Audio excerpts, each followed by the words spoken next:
Penguin Random House Audio presents Caucasia by Danzy Senna. Read for you by January LaVoy. A long time ago, I disappeared.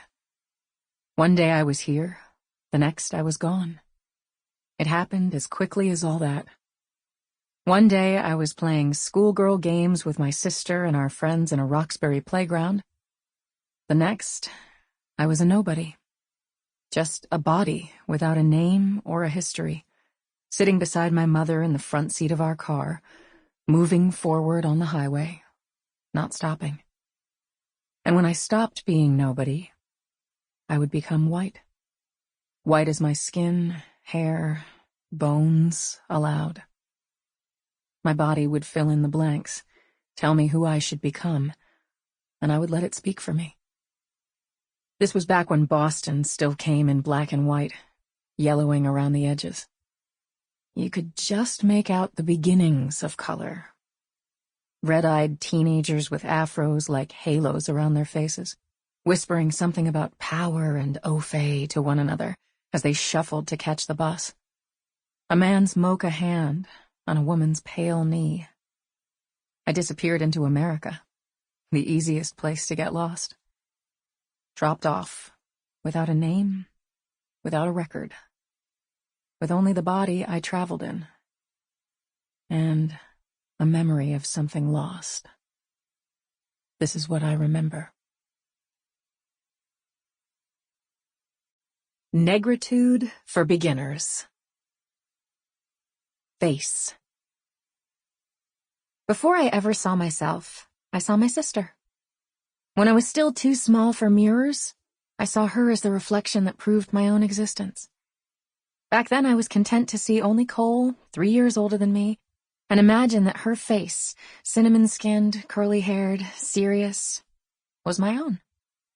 It was her face above me always, waving toys at me, cooing at me, whispering to me, pinching me when she was angry and I was the easiest target. That face was me, and I was that face, and that was how the story went. In those days, I rotated around Cole. Everything was her. I obeyed her, performed for her, followed her, studied her the way little sisters do. We were rarely far apart. We even spoke our own language. Cole insists that it began before I was born, when I was just a translucent ball in my mother's womb. Cole would lean her high forehead down to the pale balloon of our mother's belly and tell me secrets with her 3-year-old gibberish genius, all the while using her figure to trace a kind of invisible hieroglyphics against our mother's swollen flesh.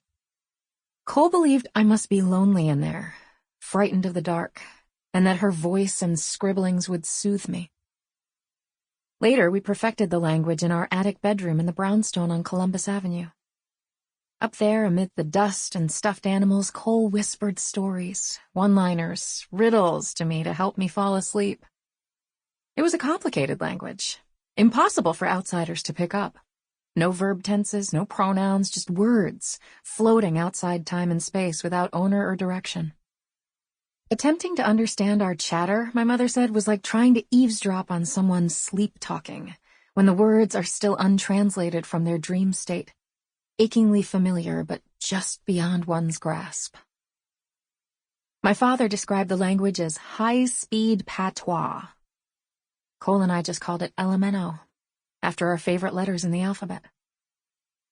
My grandmother wanted us to see a child psychiatrist.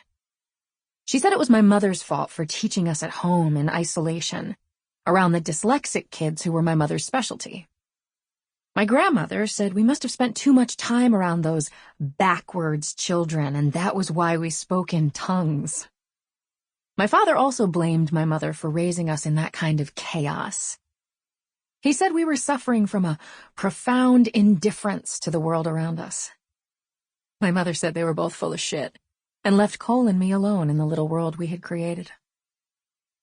Our world was the attic. Up there, we performed for each other with the costumes that were stuffed in a trunk at the end of the bed.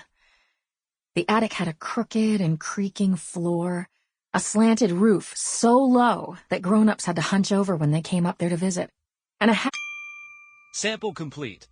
Ready to continue?